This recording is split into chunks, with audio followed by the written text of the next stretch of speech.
اور اس طریقے سے قرآن پاک کے اندر اللہ تعالیٰ نے کہا وَمَن يَتَوَلَّ يُعَذِّبْهُ عَذَابًا أَلِيمًا، اور جو میں پھیرے گا نبی کی اطاعت سے، نبی کی فرمانبرداری سے روگردانی کرے گا، تو اللہ تبارک تعالیٰ اس کو دردناک عذاب میں مبتلا کرے گا، دردناک عذاب میں اللہ تبارک تعالیٰ اسے مبتلا کرے گا۔ اور اسی طریقے سے اطاعت رسول کا مقام دیکھیے، اللہ تعالیٰ فرماتا ہے وَمَن يُطِعِ اللَّهَ وَالرَّسُولَ فَأُولَٰئِكَ مَعَ الَّذِينَ أَنْعَمَ اللَّهُ عَلَيْهِم مِّنَ النَّبِيِّينَ وَالصِّدِّيقِينَ وَالشُّهَدَاءِ وَالصَّالِحِينَ وَحَسُنَ أُولَٰئِكَ رَفِيقًا، جو لوگ اللہ اور اس کے رسول صلی اللہ علیہ وسلم کی اطاعت کریں گے وہ ان لوگوں کے ساتھ ہوں گے جن پر اللہ تعالیٰ نے انعام فرمایا، یعنی انبیاء، صدیقین، شہداء، صالحین۔ کیسے اچھے ہیں یہ رفیق جو کسی کو میسر آئے۔ اللہ تعالیٰ نے یہ مزدہ سنایا ہے اطاعت رسول کا، نبی کریم صلی اللہ علیہ وسلم کی اطاعت اگر انبیاء کے ساتھ رہنا ہے، صدیقین، شہداء کے ساتھ رہنا ہے، اللہ کے منعم علیہ بندے جس کی دعا ہم کرتے ہیں اہدنا الصراط المستقیم صراط الذین انعمت علیہم، صراط الذین انعمت علیہم، کہ اگر ہم چاہتے ہیں اس راستے پر چلنا منعم علیہ بندوں کا راستہ تو وہ ہے اطاعت رسول۔ اطاعت رسول سے منعم علیہ بندوں کے ساتھ ہمارا حشر ہوگا، انبیاء کے ساتھ، صدیقین کے ساتھ، شہداء اور صالحین کے ساتھ۔ اور اسی طریقے سے انہی لوگوں کے لیے کامیابی اور کامرانی کا مزدہ اللہ تعالیٰ نے قرآن پاک کے اندر سنایا ہے وَمَن يُطِعِ اللَّهَ وَرَسُولَهُ وَيَخْشَ اللَّهَ يَتَّقِهِ فَأُولَٰئِكَ هُمُ الْفَائِزُونَ، کہ جو اللہ اور اس کے رسول کی اطاعت کرتے ہیں اور اللہ سے ڈرتے ہیں اور اس کی نافرمانی سے بچتے ہیں، اللہ سے ڈریں، یخشى اللہ وَيَتَّقِهِ فَأُولَٰئِكَ هُمُ الْفَائِزُونَ، اللہ سے ڈریں اور اس کی نافرمانی سے بچیں تو وہی لوگ کامیاب ہونے والے ہیں۔ سورہ نور کی آیت۔ تو اور یہی لوگ اللہ انہی ایسی لوگوں پر رحم کرتا ہے جو متبع سنت ہیں، انہی کے ساتھ اللہ رحم کا معاملہ کرتا ہے۔ اولئک سیرحمہم اللہ ان اللہ عزیز حکیم، کہ جو ایسے ہی لوگوں کے ساتھ اللہ رحم کرتا ہے اور وہ اللہ غالب اور حکمت والا ہے۔ تو اس طریقے سے اللہ تبارک و تعالی نے اس حقیقت کو واضح کر دیا ہے۔ اور جو لوگ نبی کی سنت کی مخالفت کرتے ہیں، نبی کی سنتوں کو پامال کرتے ہیں، آپ کے قول و فعل کو نظر انداز کرتے ہیں، منمانی عمل کرتے ہیں، ان کے بارے میں اللہ تعالیٰ فرماتا ہے وَمَن يَعْصِ اللَّهَ وَرَسُولَهُ وَيَتَعَدَّ حُدُودَهُ يُدْخِلْهُ نَارًا خَالِدًا فِيهَا وَلَهُ عَذَابٌ مُّهِينٌ۔ یہ سورہ نساء کی آیت ہے کہ جو لوگ اللہ تعالیٰ اور اس کے رسول صلی اللہ علیہ وسلم کی نافرمانی کریں گے، اس کی مقرر کردہ ہوئی حدود کو چھلا لیں گے تو اللہ تبارک تعالیٰ ایسے لوگوں کو آگ میں ڈالے گا جس میں وہ ہمیشہ رہیں گے اور اس کے لیے رسوا کن عذاب اور سزا۔ اور اسی طریقے سے اللہ تبارک تعالیٰ نے نبی کریم صلی اللہ علیہ وسلم کی اطاعت، آپ کی اتباع، آپ کی پیروی کو ایمان کی علامت اور پہچان بتائی ہے۔ فَلَا وَرَبِّكَ لَا يُؤْمِنُونَ حَتَّى يُحَكِّمُوكَ فِي مَا شَجَرَ بَيْنَهُمْ ثُمَّ لَا يَجِدُوا فِي أَنفُسِهِمْ حَرَجًا مِّمَّا قَضَيْتَ وَيُسَلِّمُوا تَسْلِيمًا۔ یہ سورہ نساء کی آیت ہے۔ اللہ تعالی یہاں فرماتا ہے کہ آپ کے رب کی قسم، یہ کبھی مومن نہیں ہو سکتے جب تک کہ اپنے باہمی اختلافات میں یہ آپ کو فیصلہ کرنے والا نہ مان لیں، اور پھر جو کچھ فیصلہ آپ کی طرف سے ہو جائے اس پر اپنے دلوں میں تنگی بھی محسوس نہ کریں اور بلا چون چرا اس کے سامنے سر تسلیم خم کر دیں۔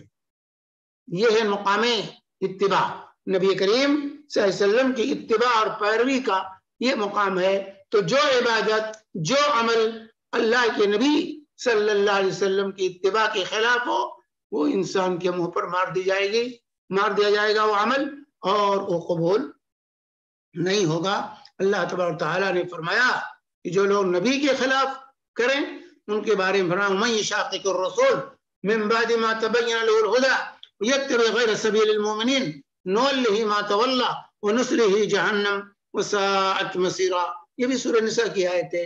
اللہ تبارک و تعالی فرما رہا ہے جو شخص رسول اللہ صلی اللہ علیہ وسلم کی مخالفت پر کمر بستہ ہو جائے اور اہل ایمان کی روش کے سوا کسی اور کے راستے پر چل پڑے جبکہ اس پر واضح ہو چکی ہو تو اس کو ہم اسی طرف چلائیں گے اور جدھر وہ پھر گیا ہے اور اسے جہنم میں جھونک دیں گے جو بدترین جائے قرار ہے.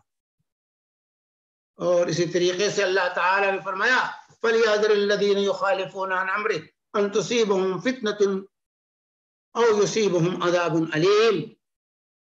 یہ بھی سورہ نور کی آیت ہے. اللہ تعالیٰ فرما رہا ہے کہ ان لوگوں کو جو لوگ رسول اللہ صلی اللہ علیہ وسلم کے حکم کے خلاف ورزی کرنے والے جو لوگ ہیں ان کو ڈرنا چاہیے کہ دنیا میں کسی فتنے میں گرفتار نہ ہو جائیں یا آخرت میں ان پر دردناک عذاب نہ آ جائے.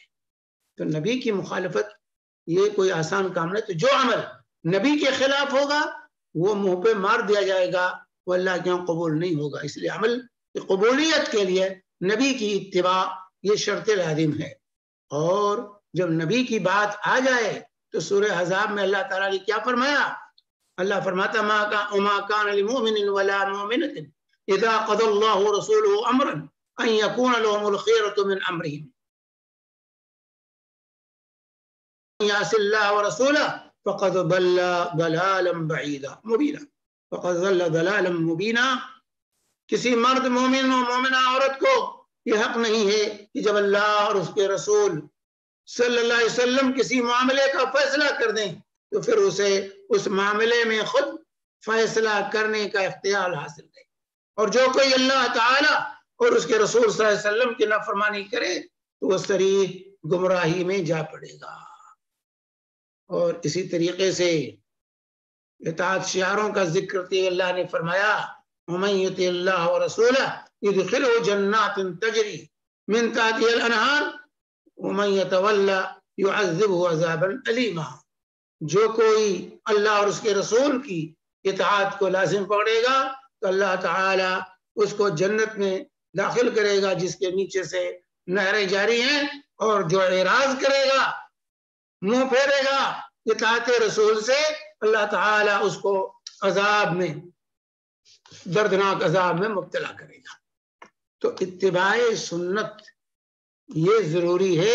اللہ کے نبی صلی اللہ علیہ وسلم کل امتی يدخلون الجنة إلا من أبى قيل ومن يأبى يا رسول الله قال من أتاني دخل الجنة ومن عصاني فقد أبى.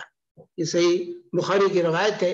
اللہ کے نبی صلی اللہ علیہ وسلم فرماتے ہیں کہ میری پوری امت جنت میں جائے گی إلا من أبى, لیکن جو انکار کرے جنت میں جانے سے. صحابہ کو تعجب ہوا, عرض کہ یا رسول اللہ ومن يأبى یا رسول اللہ, کون ہے کہ جنت میں جانے سے انکاری ہو؟ تو اللہ کے نبی صلی اللہ علیہ وسلم نے فرمایا من اتانی دخل الجنہ ومن عصانی فقد ابى. جس نے میری اطاعت کی وہ تو جنت میں جائے گا اور جو میری نافرمانی کرے گا وہ جو ہے گویا کہ جنت میں جانے سے انکار. جنت متی کو ملے گی, نافرمان کو نہیں ملے گی. تو اعمال اسی وقت عمل کے اندر قیمت پیدا ہوتی ہے اور اللہ کے ہاں اس کی قدر ہوتی ہے اور اس کو قبولیت سے اللہ تعالی ہمکنار فرماتا ہے جب وہ عمل نبی کریم صلی اللہ علیہ وآلہ وسلم کی سنت کے مطابق آپ کے طریقے سے ہٹی ہوئی کوئی بڑی سی بڑی عبادت ہو وہ مردود ہے اور وہ منہ پر مار دی جائے گی. اسی لیے ہر عمل کرتے ہوئے انسان کو یہ سوچنا ہوگا 17 مرتبہ عمل کرنے سے پہلے کہ یہ عمل کیا اللہ کے رسول صلی اللہ علیہ وسلم سے ثابت ہے, اللہ کے نبی صلی اللہ علیہ وسلم نے اس کا کیا طریقہ بتایا, کیسے کیا ہے, آپ کا قولی اور فعلی عمل کیا رہا ہے, آپ نے اپنے قول سے کیا فرمایا اور اپنے فعل سے کیا کیا ہے. تو آپ کے قول و فعل پر ہمیں اپنی نگاہ گڑانی ہوگی اور دیکھنا ہوگا کہ اللہ کے نبی صلی اللہ علیہ وسلم نے عمل کیا ہے کہ نہیں کیا. جو اس وقت، اسی لیے امام مالک رحمہ اللہ فرماتے ہیں جو اس وقت دین نہیں تھا قیامت تک وہ دین نہیں ہو سکتا، قیامت تک اسے دین نہیں کہا جا سکتا. تو اگر ہمیں ثواب کمانا ہے، اپنے اعمال کو قبولیت سے ہم کنار کرانا ہے اللہ رب العالمین سے، تو ہمیں نبی کریم صلی اللہ علیہ وسلم کی اتباع اور پیروی کو لازم پکڑنا ہوگا. تب تو ہمارا عمل اللہ تبارک و تعالیٰ کیا قبول ہوگا، ورنہ یہ عمل ہمارے اوپر جو ہے ہمارے منہ پر مار دیا جائے گا. لیکن گمراہی جو آئی اطاعت رسول کے سلسلے میں دو ناحیے سے. ایک طرف تو وہ لوگ پیدا ہوئے جنہوں نے سنت کا سرے سے انکار کر دیا، جنہوں نے احادیث کا انکار کر دیا اور کہہ دیا کفانا کتاب اللہ، ہمارے لیے قرآن کافی ہے، ہمیں حدیثوں کی ضرورت نہیں. نبی کے قول و فعل کی کوئی حیثیت نہیں ہے، نبی کی حیثیت صرف ڈاکیا کی تھی کہ اللہ کا قرآن لا کے پہنچا دیا، بس آپ کی ذمہ داری ادا ہو، بس قرآن ہمارے لیے کافی. ایک طرف تو وہ لوگ گمراہ پیدا ہوئے اور یہ سلسلہ معتزلہ سے شروع ہوا اور آج تک جو ہے پرویز تک، غلام پرویز تک پہنچ گیا. اور اس طریقے سے وہ اپنے آپ کو جو ہے منکرین حدیث کا جو فرقہ پیدا ہوا وہ جو ہے آج دندناتا پھر رہا ہے. کوئی بھی بات اگر کہی جاتی ہے تو اتنا قرآن میں دکھاؤ، قرآن میں تو یہ نہیں ہے. تو قرآن و سنت، قرآن و حدیث، نبی کی اتباع، نبی کی پیروی، یہ اللہ تعالیٰ نے لازم کی ہے. اطیع اللہ و اطیع الرسول کا ہے، اللہ کی اطاعت کرو، رسول اللہ کی بھی اطاعت کرو. تو اگر قرآن کافی ہے تو رسول اللہ کی اطاعت کہاں ہے؟ رسول اللہ کی اطاعت کہاں گئی؟ تو اللہ تعالیٰ نے جو ہے وما آتاکم الرسول فخذوہ، جو نبی دیں اسے لے لو اور جس سے روک دیں اس سے رک جاؤ. تو قرآن اور حدیث، کتاب اور سنت، یہ دو اساس ہیں، بنیاد ہیں کسی بھی عمل کے لیے. ان دونوں کو ہمیں دیکھنا ہوگا کہ قرآن میں اللہ نے کیا فرمایا، رسول پاک صلی اللہ علیہ وسلم نے کیا بتایا. قرآن میں حدیث سے مل جائے وہ ہماری حجت اور دلیل ہے، اس کے مطابق ہمیں ڈالنا. اسی لیے ہر عمل کرتے ہوئے، خواہ وہ معاملہ عقیدے کا معاملہ ہو، خواہ وہ انفرادی زندگی کا معاملہ ہو، اجتماعی زندگی کا معاملہ ہو، عبادات ہوں، معاملات ہوں، اخلاقیات ہوں، زندگی کے ہر میدان میں، ازدواجی زندگی ہو، اجتماعی زندگی ہو، معاشی زندگی، معاشرتی زندگی ہو، زندگی کے ہر پہلو میں ہمیں اللہ کی کتاب اور اللہ کے نبی صلی اللہ علیہ وسلم کی سنت کو دیکھنا ہوگا اور اس کی روشنی میں ہمیں ہر عمل کرنا ہوگا. ہر عمل کتاب و سنت. اسی لیے اللہ کے نبی صلی اللہ علیہ وسلم نے حجۃ الوداع کے موقع پر فرمایا تھا ترکت فیکم امرین لن تضلوا ما تمسکتم بہما کتاب اللہ و سنتی. میں دو چیزیں چھوڑ کے جا رہا ہوں، جب تک اس کو مضبوطی کے ساتھ تھامے رہو گے گمراہ نہیں ہوگے. دوسری طرف، ایک طرف تو یہ فتنہ پیدا ہوا انکار حدیث کا، حجت حدیث میں شکوک و شبہات پیدا کیے گئے مختلف طریقے سے اور حدیث رسول سے بچنے کی کوشش کی گئی مختلف طریقے سے. قصہ طویل ہے، اس موضوع پر میں نہیں جانا چاہتا. دوسری طرف عبادات میں افراط اور تفریط کا لوگ شکار ہوئے اور اپنی طرف سے من گڑت عبادتیں ایجاد کر لی اور عبادتوں کے من گڑت طریقے ایجاد کر لیے. حالانکہ اللہ تعالیٰ نے فرمایا تھا یا ایھا الذین آمنوا لا تقدموا بین یدی اللہ ورسولہ واتقوا اللہ ان اللہ سمیع علیم. اے ایمان والو، اللہ تعالیٰ اور اس کے رسول صلی اللہ علیہ وسلم سے آگے مت بڑھو. اللہ رسول سے آگے نہ بڑھو، سبقت نہ کرنا، یعنی ان کے احکام سے پیش قدمی مت کرو اور اللہ تعالیٰ سے ڈرتے رہو. بے شک اللہ تعالیٰ سب کچھ سننے والا اور جاننے والا ہے. تو اللہ اور رسول سے آگے بڑھنا، تو بدعات کو ایجاد کرنا، اپنی طرف سے منمانی عمل کرنا، سنت کی اتباع کو چھوڑ دینا، یہ اللہ رسول سے آگے نکلنا ہے. اللہ رسول سے آگے نکلنا ہے.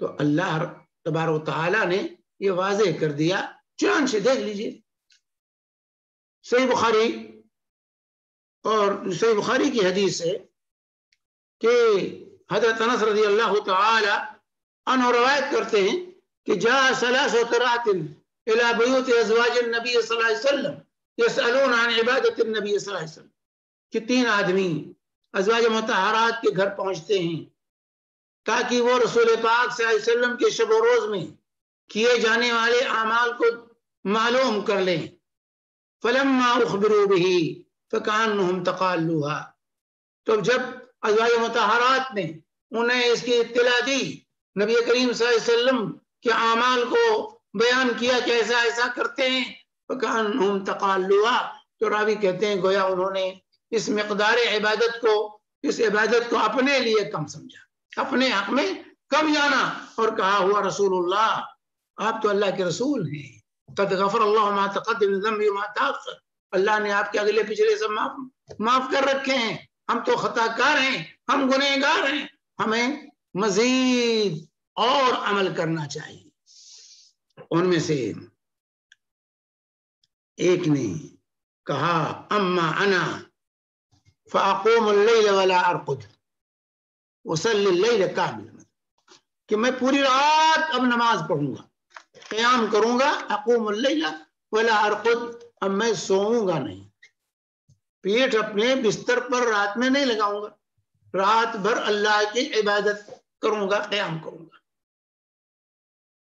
دوسرے نے کہا اما انا فاصوم النهار ابدا ولا افطر دوسرے نے کہا میں ہمیشہ روزے سے رہوں گا پورے سال روزہ نہیں توڑتا کبھی میں ہمیشہ روزے سے رہوں گا تیسرے نے کہا اما انا فاعتزل النساء فلا اتزوج ابدا اب میں شادی بیاہ سے دور رہوں گا کبھی شادی بیاہ نہیں کروں گا بیوی بچوں سے آزاد ہو کر کے اللہ کی عبادت میں سراپا لگ جاؤں گا کیونکہ بیوی بچوں کے جھمیلوں سے کی وجہ سے جو ہے انسان غافل ہو جاتا ہے اور اس کو اللہ کے بعد کا موقع نہیں ملتا یہ 3 آدمی تھے صحابہ میں سے تھے ان کے اخلاص میں کوئی کمی نہیں تھی لیکن جب ان لوگوں نے اور جس کام کا ارادہ کیا تھا یہ کام بھی کوئی گناہ کا کام نہیں تھا معصیت کا کام نہیں تھا نماز پڑھنے کا روزہ رکھنے کا اللہ کی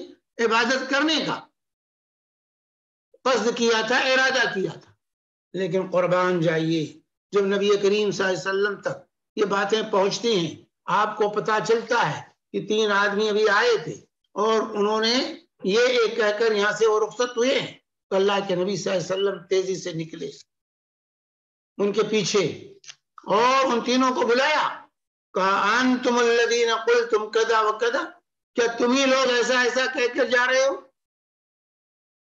انہوں نے کہا اللہ کے رسول صلی اللہ علیہ وسلم ہم نے یہ عہد کیا ہے اب اللہ کی بات کس طرح کریں گے تو اللہ کے نبی صلی اللہ علیہ وسلم نے کیا فرمایا واللہ انی لاخشاکم للہ واتقاکم لہ اللہ کی قسم میں تم میں سب سے زیادہ اللہ کا تقوی اختیار کرنے والا اللہ سے ڈرنے والا لیکنی اصوم و افطر میں روزہ رکھتا ہوں اور نہیں بھی رکھتا ہوں وصلی وارقد رات کو نماز پڑھتا بھی ہوں قیام بھی کرتا ہوں اور سوتا بھی ہوں واتزوج النساء اور میں شادی بیاہ بھی کرتا ہوں 1 سے زائد بیویاں میرے پاس 1 سے زائد بیویاں ہیں میرے پاس یہ اپنا معمول اللہ کے نبی صلی اللہ علیہ وسلم اپنا عمل بیان کیا ان کے سامنے پیش کیا اور اس کے بعد بیان کیا فمن رغب عن سنتی فلیس منی جو اپنی عبادت کا عمل کا طریقہ بتایا اور اس کے بعد وہی بیان کی کہ جو شخص میرے اس طریقے سے بے رغبتی کرے گا اعراض کرے گا وہ میری امت سے نہیں لیس منی مجھ میں سے نہیں مجھ سے اور اس کا تعلق نہیں مجھ سے اس کا کوئی تعلق نہیں باقی رہے گا اگر وہ میرے طریقے سے اعراض کرتا تو میرا طریقہ تو یہ ہے کہ رات کو قیام بھی کرو سو بھی دن میں کبھی روزہ رکھو اور کبھی نہ رکھو، اور شادی بیاہ سے دور نہ بھاگو، شادی بیاہ کرو، تو جو میرے اس طریقے سے اعراض کرے گا وہ مجھ میں سے نہیں ہوگا۔ یہاں میرے بھائیوں، ہمارے ان بھائیوں کے لیے سمجھنے کی چیز ہے، قابل غور چیز ہے کہ بھائی ان تینوں صحابی تھے اور تینوں نے کسی گناہ کا قصد نہیں کیا تھا، اچھی سے اچھی عبادت کا قصد کیا تھا، لیکن اس کے باوجود اللہ کے نبی صلی اللہ علیہ وسلم نے روک دیا، وعید سنائی۔ تو جو ہمارے بھائی کہتے بھائی کیا حرج ہے، نیکی کا کام ہی تو ہے، فاتحہ ہی تو پڑھ رہے ہیں، روزہ ہی تو رکھ رہے ہیں، صدقہ ہی تو کر رہے ہیں، کھانا ہی تو کھلا رہے ہیں۔ میرے بھائیوں، جو عبادت نبی کے طریقے سے ہٹی ہوئی ہے وہ عبادت مردود ہے، وہ عبادت نہیں ہے، وہ عبادت نہیں جو عبادت نبی کریم صلی اللہ علیہ وسلم کے طریقے کے خلاف ہو۔ فمن رغب عن سنتی فلیس منی، جو میرے طریقے سے اعراض کریں وہ ان کا مجھ سے کوئی تعلق نہیں ہے، کوئی تعلق نہیں ہے۔ تو یہ جو آج کل میرے بھائیوں ہمارے ماحول میں بدعات اور خرافات کا دین کے نام پر جو بہت سے اعمال ہم نے وضع کر لیے، ہمیں سوچنا ہوگا، دیکھنا ہوگا کہ کیا اللہ کے نبی صلی اللہ علیہ وسلم کے قول و فعل سے، آپ کی سنت سے اس کا ثبوت ملتا ہے، اس کا کہیں سراغ ملتا ہے؟ اس نقطے پر اگر غور کر لیں تو آج جو دینداری سمجھی جاتی ہے، جس کو دین سمجھا جاتا ہے، وہ اس کی عمارت دھڑام سے زمین بوش ہو جائے گی، دھڑام سے زمین پر گر پڑے گی۔ میرے بھائی، کیا اللہ کے نبی صلی اللہ علیہ وسلم کے قول و فعل سے کیا عید میلاد النبی ثابت ہے؟ کہ اللہ کے نبی صلی اللہ علیہ وسلم یا صحابہ جشن میلاد منایا کرتے تھے؟ کیا شب معراج کا جشن صحابہ کے یہاں تھا؟ کیا تیجا، 7واں، 20واں، 40واں برسی جو آج ہمارے ماحول میں عام ہے، کیا رسول اللہ صلی اللہ علیہ وسلم نے منایا ہے؟ یہ صحابہ کرام نے یہ کام کیا ہے؟ صحابہ کے ماحول میں یہ چیز تھی؟ اللہ کے نبی صلی اللہ علیہ وسلم نے اس کی رغبت دلائی یا ایسا کیا ہے؟ آپ کے قول و فعل سے کیا یہ چیز ثابت؟ اسی طرح کھانا سامنے رکھ کر فاتحہ خوانی کیا نبی کریم صلی اللہ علیہ وسلم کیا کرتے تھے؟ فاتحہ کھانے پر پڑھا کرتے تھے اللہ کے نبی صلی اللہ علیہ وسلم؟ اسی طرح سے کیا شب برات کا حلوہ پکاتے تھے اللہ کے نبی صلی اللہ علیہ وسلم؟ شب برات کے نام سے جو آج واویلا ہے، کیا اللہ کے رسول صلی اللہ علیہ وسلم کرتے تھے؟ اور آج کیا اللہ کے نبی صلی اللہ علیہ وسلم کے زمانے میں کوئی مزار تھا جہاں لوگ جو ہے مرغے بکرے چڑھاتے تھے؟ کیا قبروں پر چادریں چڑھائی جاتی تھی؟ کیا رسول پاک صلی اللہ علیہ وآلہ وسلم نے کبھی کوئی پختہ قبر بنوائی تھی؟ صحابہ کی، ازواج مطہرات کی کیا کبھی کوئی جو ہے یا جو ہے اپنی بیٹیوں کی کوئی پختہ قبر بنائی تھی اللہ کے نبی صلی اللہ علیہ وسلم نے؟ کوئی آستانہ بنایا تھا؟ کیا رسول اللہ صلی اللہ علیہ وسلم کے زمانے میں کوئی قبروں پر جا کر مجاہد بن کر بیٹھتا تھا؟ کیا قبروں کا طواف کیا جاتا تھا؟ کیا قبروں پر چادریں چڑھائی جاتی تھی؟ کیا اس طریقے سے مکہ مدینہ کی گلیوں میں آستانے بنائے گئے تھے؟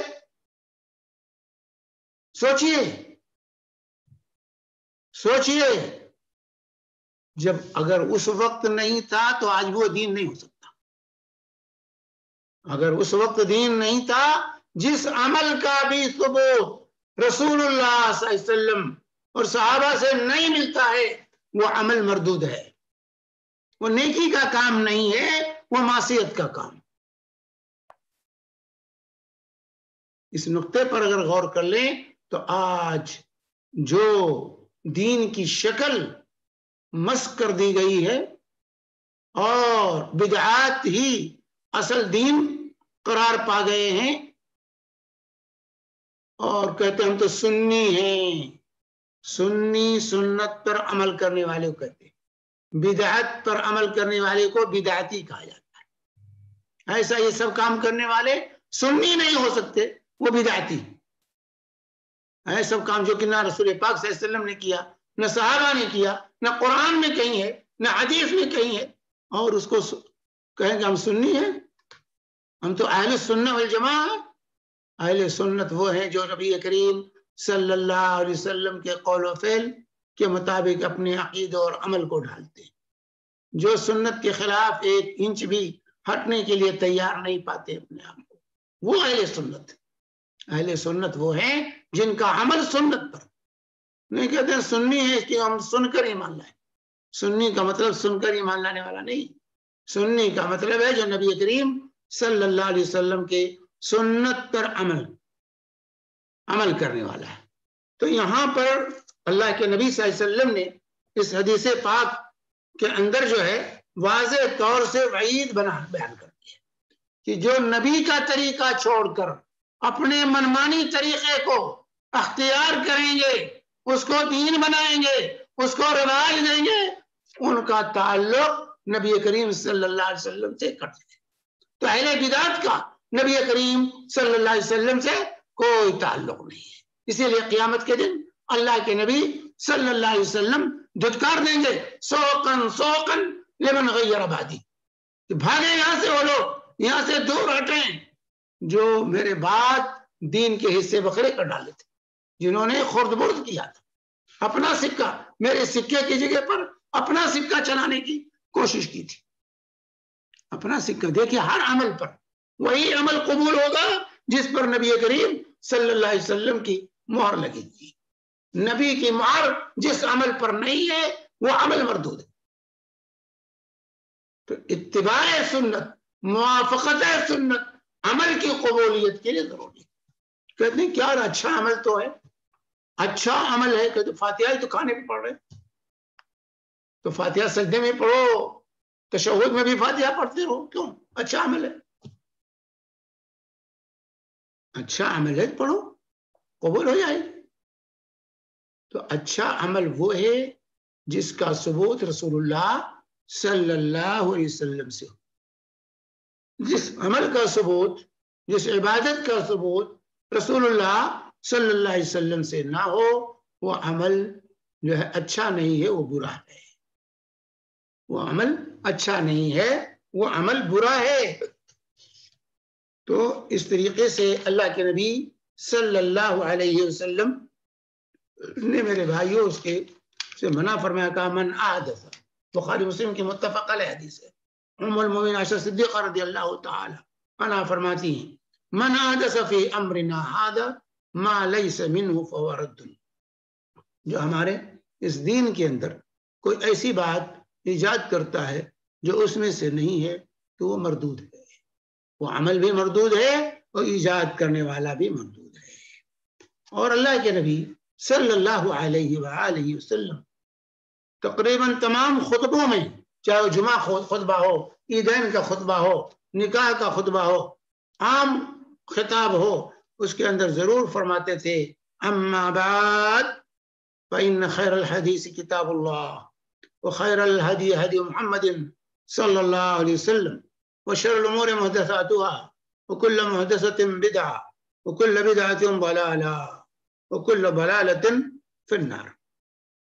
اللہ کے نبی صلی اللہ علیہ وسلم فرماتے ہیں کہ بہترین بات اللہ کی کتاب ہے، بہترین کلام اللہ کا کلام، بہترین طریقہ نبی کریم صلی اللہ علیہ وسلم کا طریقہ ہے، بدترین کام دین کے اندر نئی باتیں ہیں، اور ہر بدعت، ہر نئی بات، کل محدث بدعہ، ہر بدعت نئی چیز دین میں بدعت ہے، اور ہر بدعت گمراہی، اور ہر گمراہی کا ٹھکانہ جہنم ہے.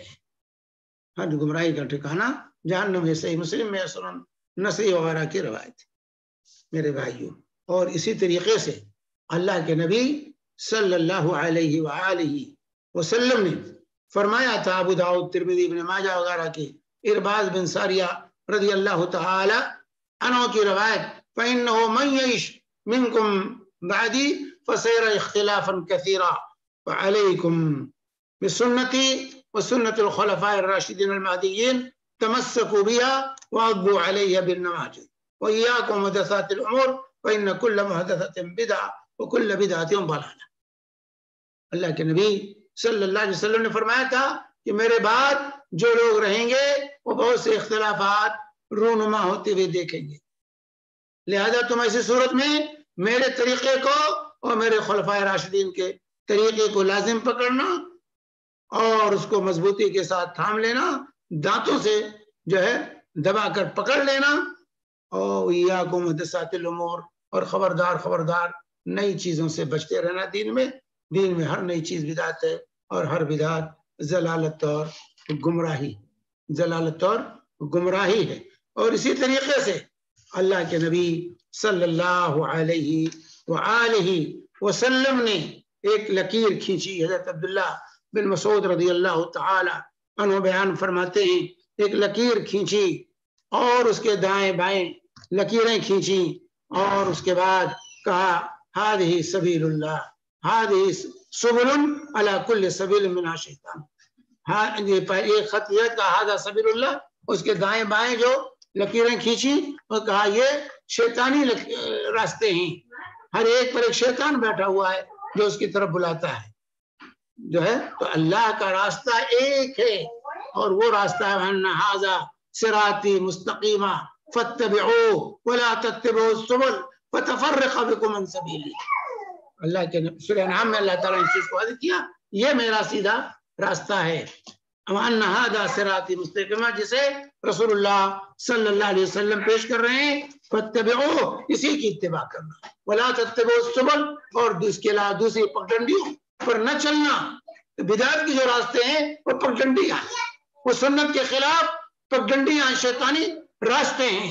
تو کہا کہ فلا جو ہے فتبعوا ولا تتبعوا السبل فتفرق بكم عن سبیلی، یہاں سے بھاگو جو ہے، اور اللہ کے نبی صلی اللہ علیہ وسلم فتبعوا، اس کی اتباع کرنا، دوسرے راستوں کی اتباع نہ کرنا، دوسری پگڈنڈیوں پر نہ چلنا، تمہیں اللہ کے راستے سے یہ جو ہے پگڈنڈیاں جو ہیں تمہیں اللہ کے راستے سے۔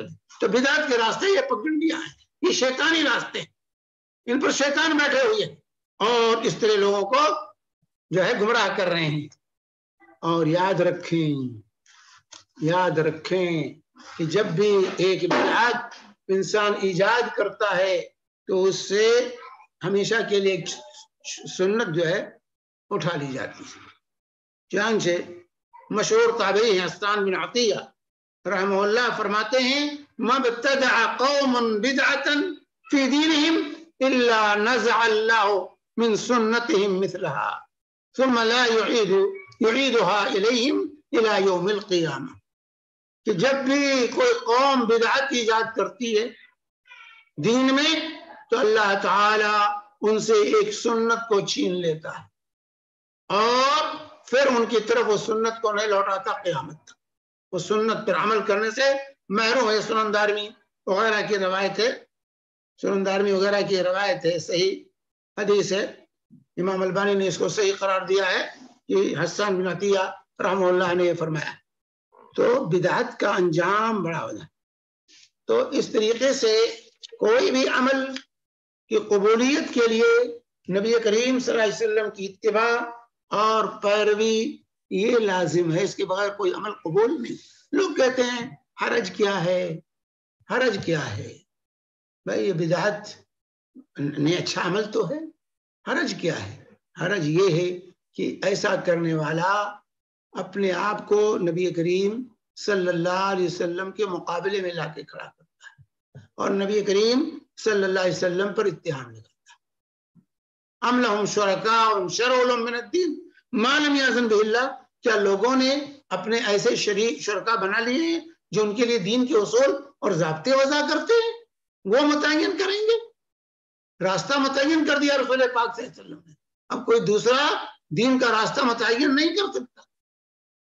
اور اسی طریقے سے جو ہے یہ اتہام ہے رسول پاک صلی اللہ علیہ وسلم، جیسے امام مالک رحمہ اللہ فرماتے ہیں، من ابتدع بدعۃ ثم رآها حسنہ فقد زعم ان محمدا صلی اللہ علیہ وسلم قد خان الرسالہ۔ جس نے کوئی بدعت ایجاد کی اور اس کے بعد کہا اس میں حرج کیا ہے، اس میں حرج کیا ہے بھائی، نیکی کا کام ہی تو کر رہے ہیں، تو فقد زعم ان محمدا صلی اللہ علیہ وسلم قد خان الرسالہ، تو اس نے یہ زعم کیا، اس کا زعم یہ، اس کا گمان یہ ہے کہ نبی کریم نعوذ باللہ ثم نعوذ باللہ کہ نبی کریم صلی اللہ علیہ وسلم نے یہ اچھے کام تھا اور اس کو بتانے آپ نے بتایا نہیں، چھپا لیا. اس اچھے کام کی رہنمائی امت کو نہیں کی، خیانت کی آپ نے نعوذ باللہ رسالت کو پہنچانے میں، اس اچھے کام سے امت کو آگاہ نہیں کیا. یہ اتہام ہے رسول پاک صلی اللہ علیہ وآلہ وسلم پر. اسی لیے امام مالک رحمۃ اللہ علیہ سے ایک شخص نے پوچھا تھا کہ میں جو ہے مسجد نبی سے احرام باندھنا چاہتا ہوں حج کا، تو امام مالک نے کہا نہیں، ذوالحلیفہ سے باندھو، مسجد نبی سے نہیں. تو کہا یہ چند میل کا فاصلہ ہے، اس سے کیا اللہ مجھے عذاب دے گا؟ کہا اس کی وجہ سے عذاب نہیں دے گا، لیکن نبی کی مخالفت کی وجہ سے عذاب دے گا. نبی کی مخالفت کر رہے ہو اس لیے عذاب ہوگا. تو بدعت یہ نبی کی مخالفت ہے. بدعت اختیار کرنا، بدعت پر عمل کرنا، سنت سے عمل کا خالی ہونا، یہ نبی کی مخالفت ہے. اور نبی کی مخالفت کر کے کوئی شخص کامیاب نہیں ہو سکتا ہے. تو میرے بھائیوں، اگر یہ شرط کو قبولیت عمل کی جو شرط ہے موافقت سنت، کہ ہمارا عمل سنت کے موافق ہو، اگر اس پر ہم غور کر لیں، اس کی پابندی کر لیں، تو آج ہمارا ماحول بدعات سے پاک ہو جائے گا اور بہت سی خرافات سے امت کو نجات مل جائے گی، اور ہمارا دین بھی محفوظ ہو جائے گا، مال بھی محفوظ ہو جائے گا. آج ان بدعات کے پیچھے ہمارا دین بھی ضائع ہو رہا ہے اور جو ہے عمل بھی ضائع ہو رہا ہے. دین بھی ضائع ہو رہا ہے، عمل ضائع ہو رہا ہے، اور الٹے ہم بجائے ثواب کے اللہ رسول سے آگے بڑھ کر گناہ کما رہے ہیں. لا ترفعوا اصواتکم فوق صوت النبی، اپنی آواز کو نبی کی آواز پر بلند نہ کرو. ہم اپنی آواز بلند کر رہے ہیں اس طرح سے. کہتے ہیں کیا حرج ہے؟ کیا حرج ہے؟ حرج یہی ہے کہ نبی کی مخالفت، یہ نبی کی مخالفت اللہ برداشت نہیں کرے گا. مثال ایسی سمجھ کہ ایک شخص آتا ہے، بہترین آرٹ پیپر لاتا ہے، بہترین پرنٹ کا انتظام کرتا ہے، اور کسی ملک کا سکہ جو ہے، نوٹ جو ہے چھاپتا ہے. کسی ملک کے نوٹ کو سمجھتا ہے، مطلب قطر ہے، سعودیہ ہے، انڈیا ہے، کسی ملک کا نوٹ جو ہے، پاکستان ہے، وہ نوٹ چھاپتا ہے. اچھے سے اچھے کاغذ کا استعمال کرتا ہے، اچھے سے اچھے پرنٹ اور کلر کا استعمال کرتا ہے، اور چھاپ کر کے لاتا ہے مارکیٹ میں. کیا کہیں گے اس کو؟ وہ کہتا ہے بھائی اس میں حرج کیا ہے؟ کاغذ بہتر ہے، روشنائی بہتر ہے، سب کچھ بہتر ہے، حکومت کو میں نے تعاون کیا ہے، اچھا ہے، اچھا تو ہے. پھر بھائی کوئی اس کو اچھا کہے گا؟ وہ شاباشی کے قابل ہوگا یا وہ حکومت کی نگاہ میں مجرم قرار پائے گا؟ کوئی جانتے بوجھ کے اس کی یہ نوٹ لے گا؟ کیوں نہیں لے گا؟ کیونکہ اس پر حکومت کی مہر ثبت نہیں ہے. سب کچھ صحیح، لیکن حکومت کی چونکہ اس پر مہر نہیں ہے، حکومت کی موافقت نہیں ہے، اس لیے اس کی ساری کوشش، ساری محنت رائے گا تو چلی ہی جائے گی، الٹے وہ مجرم قرار پائے گا اور جیل کے سلاخوں کے اندر اسے بند کر دیا جائے گا. یہ کہہ کر نہیں چھٹکارا پا سکتا ہے. حرج کیا ہے بھائی؟ یہ تو اچھا کاغذ میں نے استعمال کیا ہے، اچھا پرنٹ کیا ہے میں نے، اس کو مجرم قرار دیا. یہ نہیں کہ اس کی ساری یہ کوشش رائے گاں ہو جائے، قبول نہ کی جائے، وہ نوٹ نہ چلے. نوٹ نہ چلنے کے ساتھ ساتھ وہ مجرمین کے کٹگڑے میں جائے گا. یہی حال اہل بدعت کا ہے، ان لوگوں کا ہے جو نبی کی سنت کو چھوڑ کر کے منمانی عمل کرتے ہیں، اپنی طرف سے اعمال وضع کرتے ہیں، اپنی طرف سے کیفیتیں متعین کرتے ہیں عبادات کی. ان کا یہی حال ہے کہ وہ مجرم ہے. یہی نہیں کہ ان کا عمل برباد، عمل کے برباد ہونے کے ساتھ ساتھ وہ مجرمین کے کٹگڑے میں قیامت کے دن کھڑے کیے جائیں گے کہ یہ اللہ اور رسول سے آگے بڑھ رہے تھے، یہ اللہ اور رسول سے آگے نکل رہے تھے، یہ جرم ہے ان کا.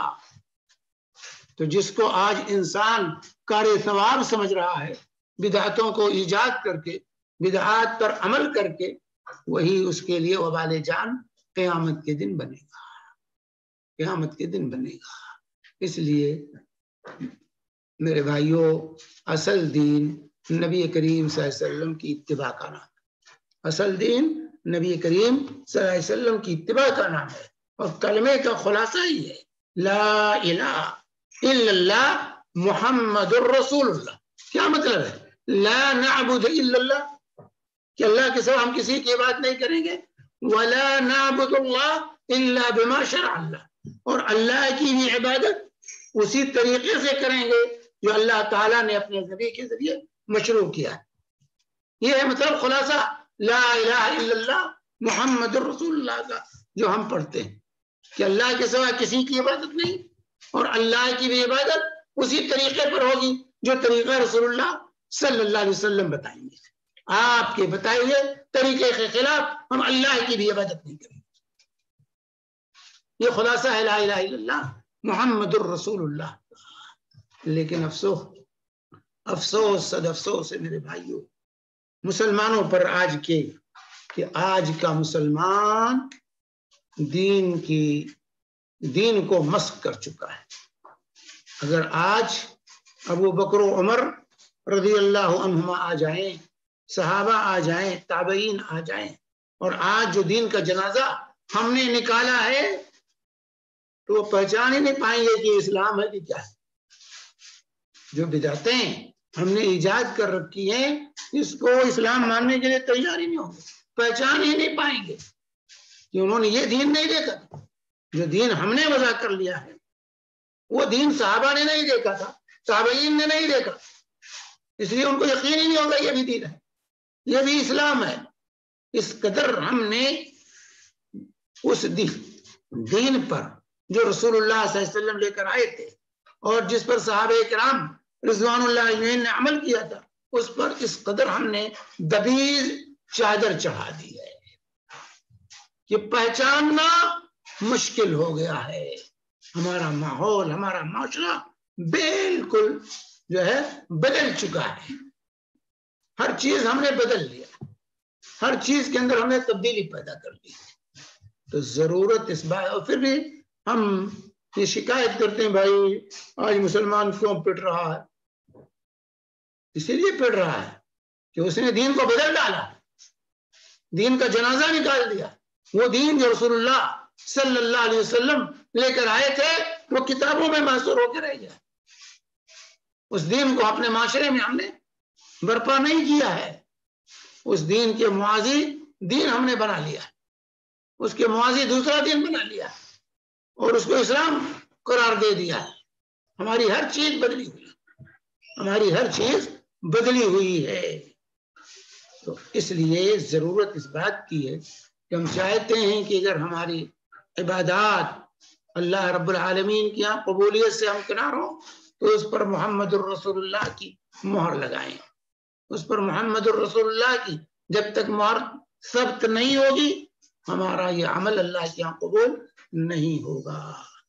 تو اعمال کی قبولیت کے لیے رسول اللہ صلی اللہ علیہ وسلم کی اتباع، آپ کی لائی ہوئی شریعت کی موافقت یہ ضروری ہے۔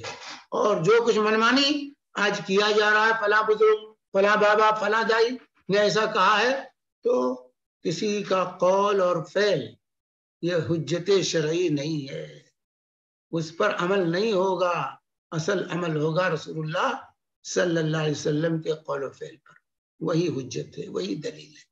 تو اس لیے میرے بھائیوں اگر ہم چاہتے ہیں کہ ہمارے اعمال اللہ رب العالمین کی یہاں قبولیت سے ہمکنار ہوں تو اس کے لیے ضروری ہے کہ ہر عمل کرنے سے پہلے ہم رسول پاک صلی اللہ علیہ وسلم کو تلاش کریں کہ آپ نے کیا کہا ہے، آپ نے کیا کیا ہے، اور اس عمل کو کرنے کا کیا طریقہ بتایا ہے، آیا یہ عمل ثابت بھی ہے کہ نہیں ثابت ہے۔ اگر ثابت ہے تو اس طریقے پر کیجئے جس طریقے پر رسول پاک صلی اللہ علیہ وسلم نے تعلیم دی ہے، اور اگر ثابت نہیں ہے تو فوراً اس سے بعد آ جائیے۔ اگر اس کی شکل مسخ کر دی گئی ہے تو اس شکل کو صحیح کرنے کی کوشش کیجیے، سنت کے مطابق اس کو بروئے کار لائیے، تب آپ کا عمل اللہ کے یہاں قبول ہوگا ورنہ منہ پر مار دیا جائے گا. جیسے ان 3 آدمیوں کے بارے میں اللہ کے نبی صلی اللہ علیہ وسلم نے کیا کہا تھا؟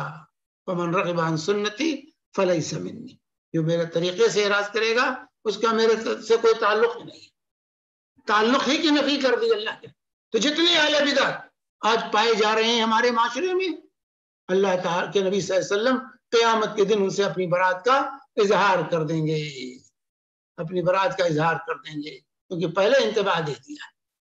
پہچانے ہی نہیں اللہ کے نبی صلی اللہ علیہ وسلم کہ یہ جو ہے ہمارے طریقے پر کہیں گے سوقن سوقن، دور ہو بھاگے یہاں سے، بھگا دیں گے، دھتکار دیں گے. اور جب نبی کریم صلی اللہ علیہ وسلم دھتکار دیں گے تو کیا حشر ہوگا میرے بھائی. اس لیے بجائے بدعتیں ایجاد کرنے کے سنتوں پر عمل کیجیے. عبداللہ بن مسعود رضی اللہ تعالی عنہ کہا کرتے تھے اتبعوا ولا تبتدعوا فقد کفیتم.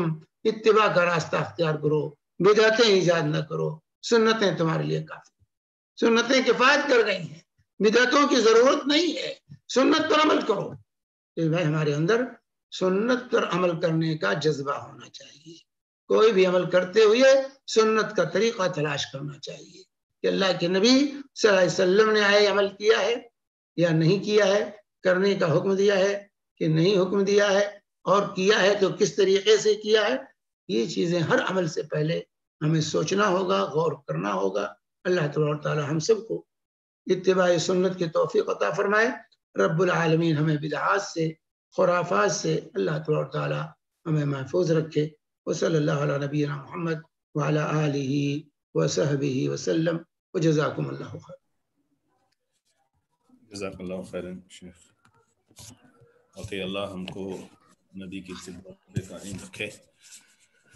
سوالوں کا سلسلہ سٹارٹ کرتے ہیں. جس طرح ہر ٹائم کہا جاتا تھا کہ زوم پہ جو ہیں وہ اپنا ہاتھ اٹھا سکتے ہیں، ان کا سوالات لیے جائیں گے، ڈائریکٹ پوچھ سکتے ہیں. جو یوٹیوب پہ ہیں ان کے سوال آپ ٹائپ کر لیں، لیڈیز اپنا سوال ٹائپ کر کے پوچھ سکتے ہیں. سوال کے لیے جس کے پاس بھی کوئی سوال ہے تو پلیز آگے آئیں.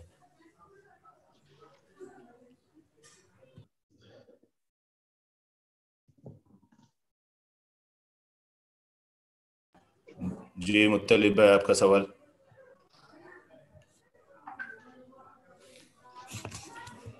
السلام علیکم ورحمۃ اللہ وبرکاتہ. شیخ صاحب. وعلیکم السلام ورحمۃ اللہ وبرکاتہ. شیخ صاحب آج 2 سوال ہیں میرے پاس، تو میں دونوں پوچھ لیتا ہوں تو فاتح. ہاں فرمائیے فرمائیے.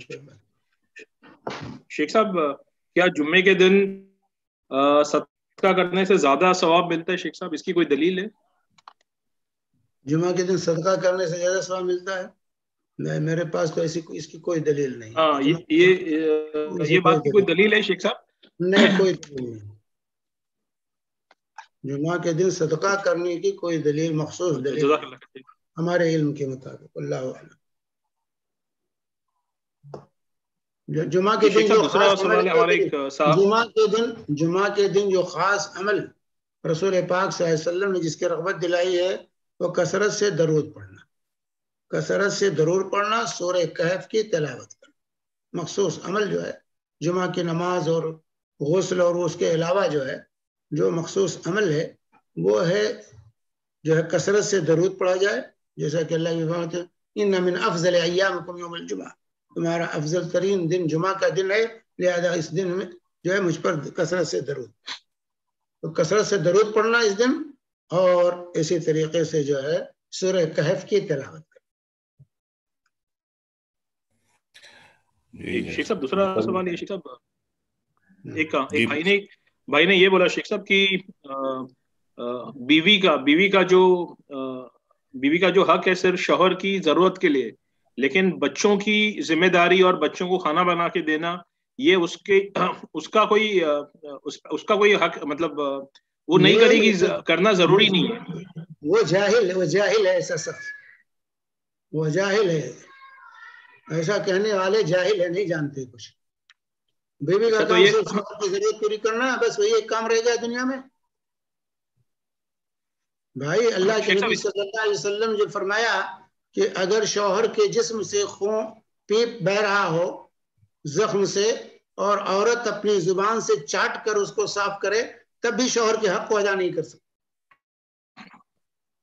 تو عورت کا کام کھانا بنانا نہیں ہے، کھانا بنا کے شوہر کو نہ دے، عورت کے شوہر کے کپڑے نہ دھلے یا جسمانی خدمت نہ کرے، صرف یہ کہ کام رہ گیا بس مباشرت کی ایک کام ہے اور کوئی کام نہیں دنیا میں. اور بچوں کا بھی تو دھیان رکھنا نا شیخ صاحب. بچوں کی ماں کی ذمہ داری ہے، ماں کی ذمہ داری ہے بچوں کی پرورش پرداز، ان کی خدمت، یہ ماں باپ دونوں کی ذمہ داریاں ہیں. بھائی حضرت فاطمہ رضی اللہ تعالی عنہ جب آئی تھی خادمہ مانگنے کے لیے تو انہوں نے کہا تھا کہ کام کرتے کرتے چکی چلاتے چلاتے جو ہے ہاتھ میں گھٹے پڑ گئے ہیں، گھر کے کام و کاج سے میں تھک جاتی ہوں. تو اللہ کے نبی صلی اللہ علیہ وسلم نے کیا حضرت علی سے کہا تھا بھائی میری بیٹی کا کام نہیں ہے، تم کیوں کام لیتے ہو، تم خدامہ رکھو، کیوں کام لیتے ہو؟ کہا تھا اللہ کے رسول نے. بلکہ اللہ کے نبی صلی اللہ علیہ وسلم نے کہا کہ میں تمہیں ایک وظیفہ بتاتا ہوں، یہ وظیفہ کرنے رہو تو تم سارے کام تمہارے لیے آسان ہو جائیں گے. کہ سوتے ہوئے بستر پر جاؤ تو 33 مرتبہ سبحان اللہ، 33 مرتبہ الحمدللہ، 34 مرتبہ اللہ اوپر پڑھ لیا کرو. تو اللہ نے اپنی بیٹی پر ظلم، اللہ کے نبی صلی اللہ علیہ وسلم نے اپنی بیٹی پر ظلم کیا تھا کہہ کر صحابیات کے عمل نہیں کرتی تھیں. حضرت بخاری کی روایت ہے کہ حضرت اسما جو ہے زبیر کے کھیت سے جو ہے دانے کا گٹھر سر پہ رکھ کر لاتی تھی. صحابیات سب کھانا پکاتی تھیں، ازواج مطہرات کھانا پکاتی تھیں، کھلاتی تھیں، بچوں کی پرورش کرتی تھیں. یہ کس نے کہہ دیا کہ بیوی کا کام صرف یہی کام ہے ہم بستری کرو بس اور کوئی کام نہیں ہے؟ گھر کو سکون اور اطمینان کب ہوگا؟ شوہر کو سکون پہنچانا، شوہر کو سکون پہنچانا یہ بیوی کی ذمہ داری ہے. گھر کا کام و کاج کرے گی، ترتیب سے رکھے گی، پکائے گی، کھلائے گی، گھر کا کام کرے گی، بچوں کی پرورش کرے گی، تب وہ ہے. تو کہتے ہیں بھائی وہ اس وقت آ گیا ہے بچے کے دودھ پلانے کی اجرت جب طلاق ہو گئی ہو، جب شوہر نے طلاق دے دیا ہو بیوی کو اور بچہ ابھی دودھ پیتا ہو تو اس کی اجرت شوہر کو دینی پڑے گی. اس کا مطلب یہ نہیں کہ بیوی کی ذمہ داری دودھ پلانا نہیں ہے، جب تک بیوی ہو دودھ پلائے گی. اچھا شیخ صاحب، ساس سسر کی خدمت کرنا یہ اس پہ فرض نہیں ہے، فریضہ نہیں ہے؟ دیکھیں فرائض فرض نہیں، فریضہ نہیں ہے، لیکن انسانیت کا تقاضا ہے. بھائی کل فرض ہے کہ جو ڈیوٹی ہی کرتے ہیں لوگ، صرف ڈیوٹی کریں گے، نوافل نہیں ہے، سنن نہیں ہے، فرض نماز کی پڑھ کے چلے جائیں گے، سنتیں نہیں پڑھیں گے. بھائی ماں ہے، شوہر کی ماں ہے، شوہر کا باپ ہے، ساس سسر جو شوہر کے ماں باپ ہے نا، ان کی خدمت اگر کریں گے تو شوہر خوش ہو. شوہر کو خوش کرنا یہ عورت کی ذمہ داری ہے، ان کی خدمت ہونی چاہیے. لیکن جہاں تک فریضہ یہ فرض ہونا، یہ فرض نہیں ہے اس پر، لیکن یہ انسانیت کا تقاضا ہے. انسان ہونے کا، شوہر کے حقوق کا یہ تقاضا ہے کہ اس کے ماں باپ کی ہم قدر کریں، اپنے ماں باپ کی طرح ان کو بھی جانیں. جی شیخ صاحب جزاک اللہ خیر. شیخ صاحب جزاک اللہ. دیکھیے ہمارے یہاں جو ہوتا ہے نا افراط اور تفریط ہے. ہمارے یہاں افراط تفریط یہ ہے کہ ساس سسر یہ سمجھتے ہیں کہ ہماری خدامہ ہے، بس ہماری شوہر کی خدمت کرے نہ کرے کوئی نہیں پوچھتا، ہماری ہی خدمت کرے. اور دوسری طرف بہوؤں کی طرف سے یہ زیادتی ہوتی ہے کہ نہیں ساس سسر نہیں چاہیے ہمیں، ہم ان کی خدمت نہیں کریں گے. ارے بھائی آپ بھی کبھی ساس سسر بنیں گے، آپ بھی اس پیریڈ سے گزریں گی، تو آپ کیا چاہیں گے کہ آپ کا بیٹا آپ کو گھر سے نکال دے، آپ کی بہو آپ کو لات مار کے بھگا دے؟ کوئی پسند کرے گا اپنے لیے؟ تو جو اپنے لیے پسند کرو دوسروں کے لیے بھی وہی پسند کرو.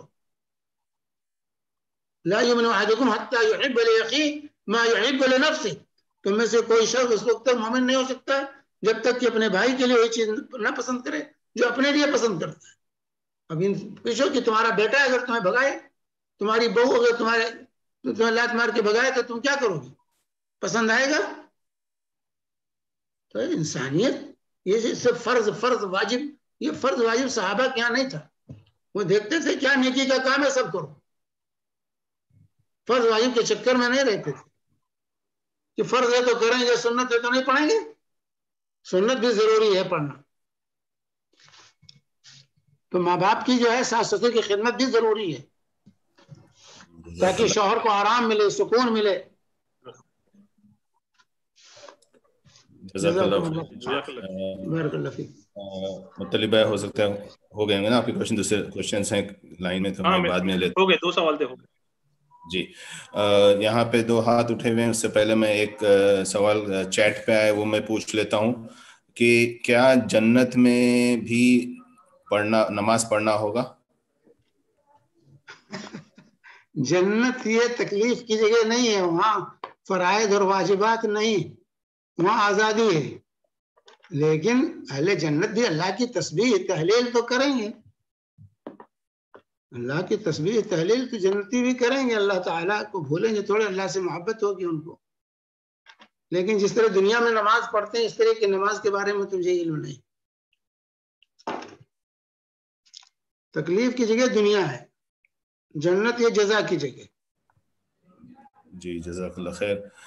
شیخ نجم نسا آپ کا. السلام علیکم. وعلیکم السلام ورحمۃ اللہ وبرکاتہ. بہت اچھا درس تھا. میرے سب رشتہ دار سب شرک کرتے ہیں، تو آپ یہ ریکارڈ آپ مجھے بھیجیں نمبر پر، یا تو آپ اس کی لنک بھیجیں تو میں ان کو بھیج سکتی ہوں. دعا کریں اللہ تعالیٰ سب کو ہدایت دے. دعا کریں اللہ تعالیٰ ہدایت دے. دعا میں بڑی تاثیر ہوتی ہے. دعا کریں، مایوس نہ ہو اللہ سے. دعا کریں کہ اللہ تعالیٰ میرے اہل خانہ کو، میرے گھر والوں کو، میرے رشتہ داروں کو تو اللہ تعالیٰ صحیح عقیدے کی ہدایت دے دے. لیکن آپ کا یہ لیکچر آپ یوٹیوب پہ ڈال لیں، یا تو وہ لنک مجھے سیپریٹ بھیجے تو مہربانی ہو. یوٹیوب پہ ہے، یوٹیوب پہ یہ آتا ہے دونوں جگہ پہ. یوٹیوب پہ بھی ہے، لائیو بھی ہے، اور بعد میں بھی سن سکتے ہیں اگر آپ بعد میں سننا چاہتے ہیں. یہ جو نیچے شیخ صاحب کے بیک گراؤنڈ میں جو لکھا ہوا ہے www.haqqatar.org اس پہ بھی ملتے ہیں، خطیب ممبر پہ بھی ملے گا.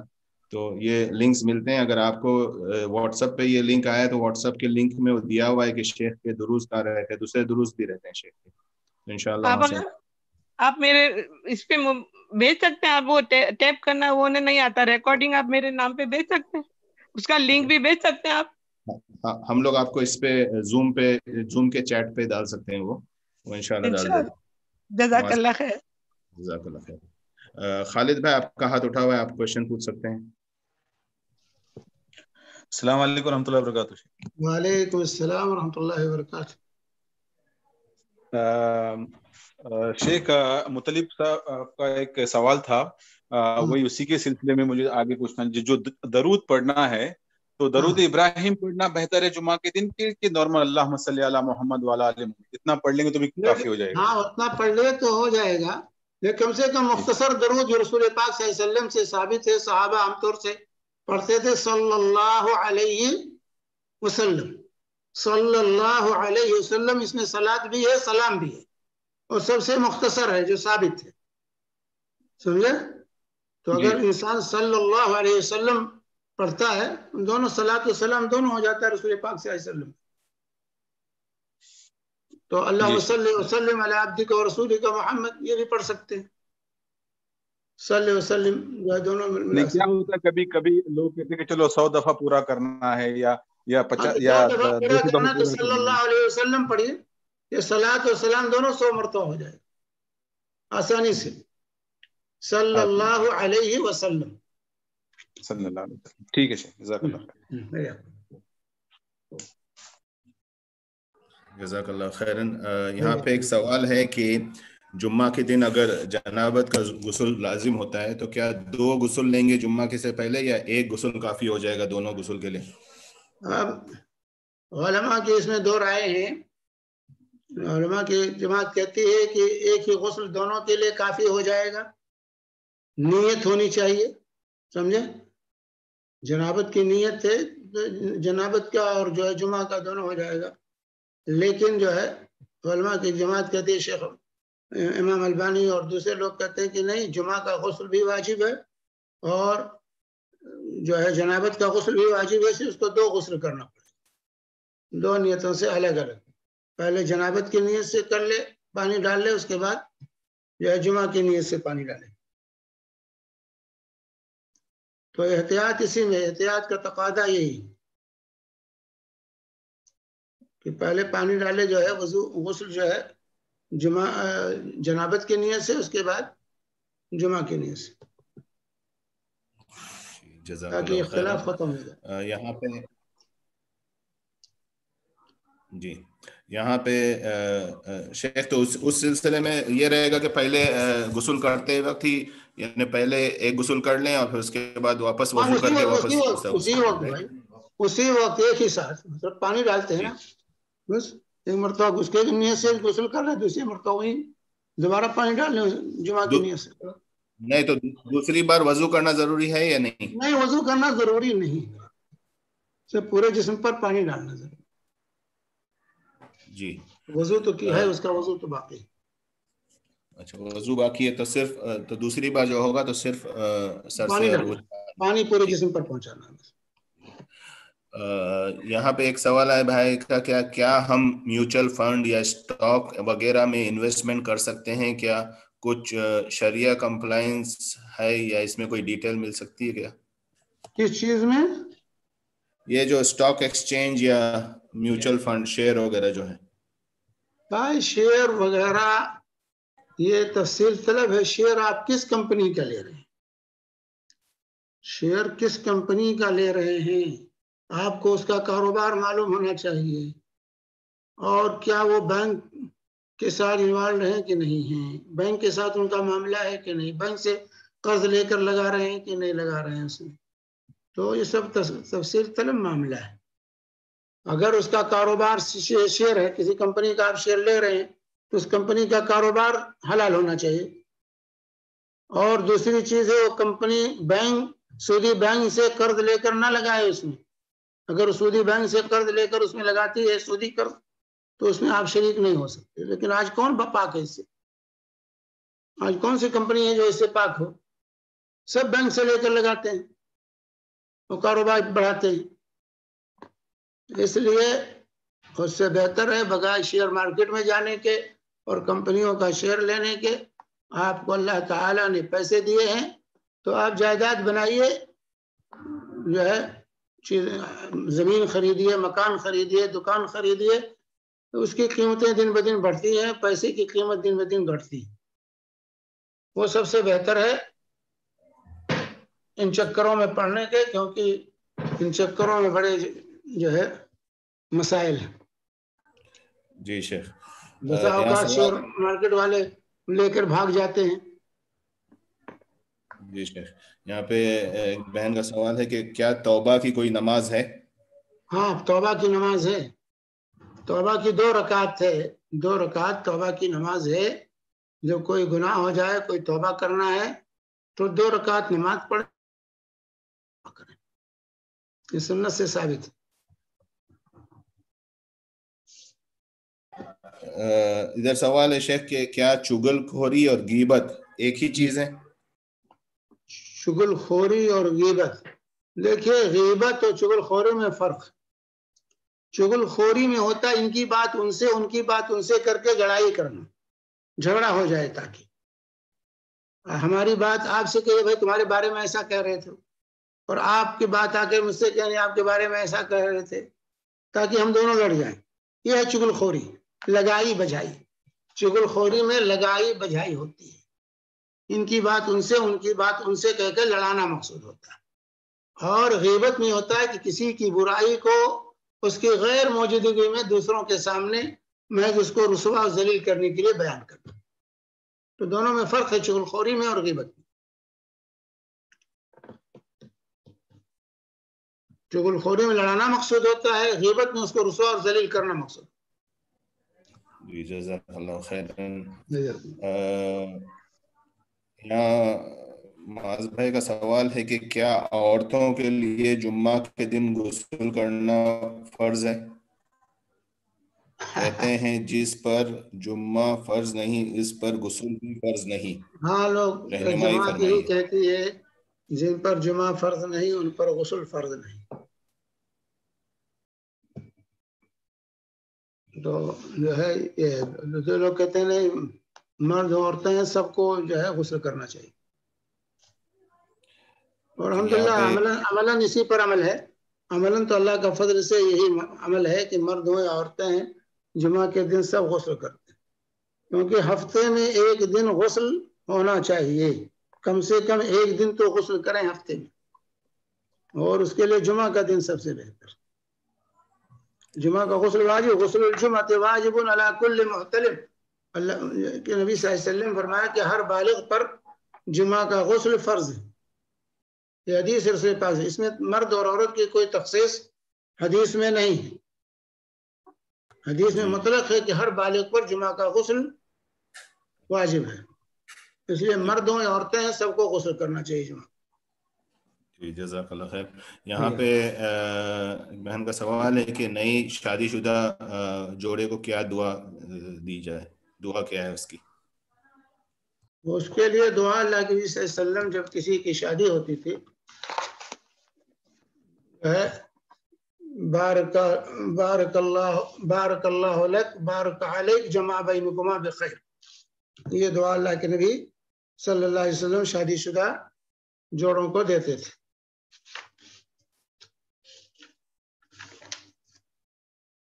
یہاں پہ اسی سلسلے میں یہ ہے کہ نئے جوڑے جب گھر پہ آتے ہیں تو ان کو 2 رکعت نماز کون سی پڑھنی ہے؟ دونوں کو ساتھ پڑھنا ہے یا الگ؟ دونوں کو ایک ساتھ جماعت کر کے 2 رکعت نماز پڑھنی ہے، صحابہ کرام رضوان اللہ اجمعین اس کا اہتمام کرتے تھے کہ جب بیوی آئے گھر میں پہلی مرتبہ پہلی رات صبح زفاف میں جو ہے میاں بیوی دونوں جو ہے ایک ساتھ جماعت کر کے نماز پڑھے، شوہر امامت کرائے گا، بیوی مقتدی ہوگی اور 2 رکعت نماز پڑھے گھر میں۔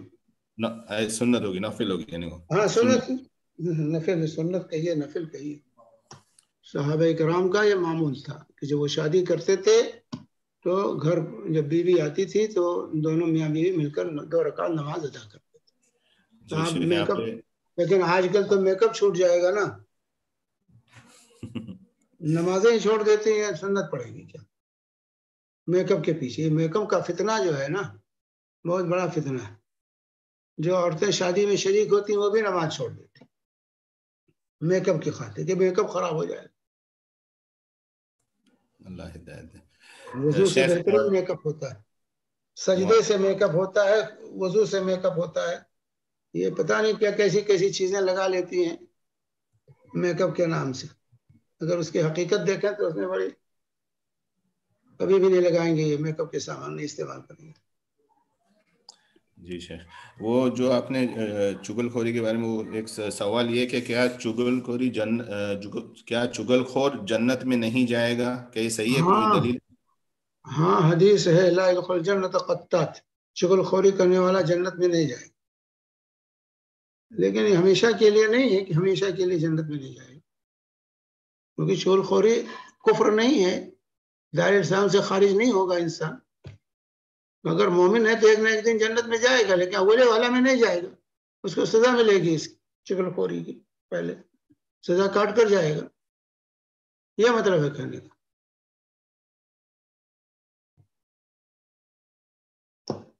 جی مجیب بھائی، سجاد بھائی، کوئی سوال یوٹیوب پہ نہیں ہے؟ یوٹیوب پہ کوئی سوال نہیں ہے، یہاں پہ بھی سب سوال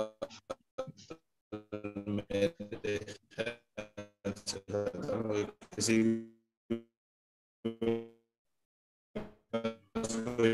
سوال ہے؟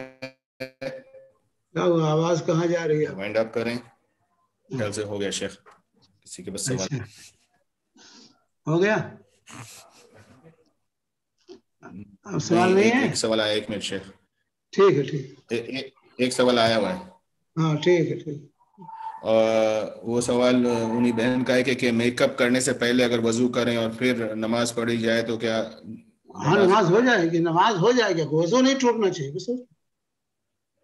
جی ناقض وضو کوئی چیز نہیں، میں نہیں کہیں کہ میک اپ کرنے سے وضو ٹوٹ جائے گا، میک اپ ناقض وضو نہیں ہے، سمجھے؟ جی، اور یہاں پہ ایک کوشچن آیا ہوا ہے کہ کیا ذرا ایک کوشچن پوچھنا ہو سکتا ہے، عمر قضا کی نماز پڑھنا ہے کیا؟ جو نماز غفلتوں میں پہلے چھوٹ گئی ہیں اگر پڑھنا ہے تو کیسے پڑھیں؟ کیا ہر فرض میں نیت اس کی بھی کر سکتے ہیں کیا؟ ابھی تو 5 وقت کی نماز نہیں پڑھ پا رہی تھی تو اب 10 وقت کی نماز پڑھیں گے؟ قضائے عمری کوئی چیز نہیں. جو نماز قصدن جان بوجھ کر انسان چھوڑتا ہے اس کی قضا نہیں ہے. جو جان بوجھ کر انسان جو نماز چھوڑ دے بغیر کسی عذر کے اس کی قضا نہیں، زندگی میں پڑھتا رہے گا تب بھی وہ ادا نہیں ہوگی. کیونکہ ان الصلاۃ کانت علی المؤمنین کتابا موقوتا، نماز وقت مقررہ پر فرض ہے. وقت سے پہلے پڑھیں گے تب بھی نماز نہیں ہوگی، وقت گزار کر پڑھیں گے پھر بھی نماز نہیں ہوگی بلا عذر کے. بغیر عذر کے وقت سے پہلے پڑھ لیتے ہیں تب بھی نماز نہیں ہوگی، اور بغیر عذر کے وقت کے بعد پڑھتے ہیں تب بھی نماز نہیں ہوگی. سمجھے؟ تو زندگی بھر قضا کرتے رہیں گے نماز نہیں ادا ہوگی. تو قضائے عمری کوئی چیز نہیں ہے، اس کے لیے ہے توبہ. سچے دل سے توبہ کریں، اللہ سے معافی مانگیں، آئندہ کے لیے عزم کریں کہ اب نماز نہیں چھوڑیں گے اور نماز کی مداومت کریں. یہ ہے اس کا قضا. صرف اس کسی عذر سے کوئی نماز چھوٹی ہے تو اس کی من نامہ و نسیہ فلیصلی اذا ذکر، جو بھول جائے یا سو جائے، نیند کا غلبہ ہو گیا نہیں جاگ سکا تو جب یاد آئے جب بیدار ہو پڑھ لے، وہی اس کا وقت ہے.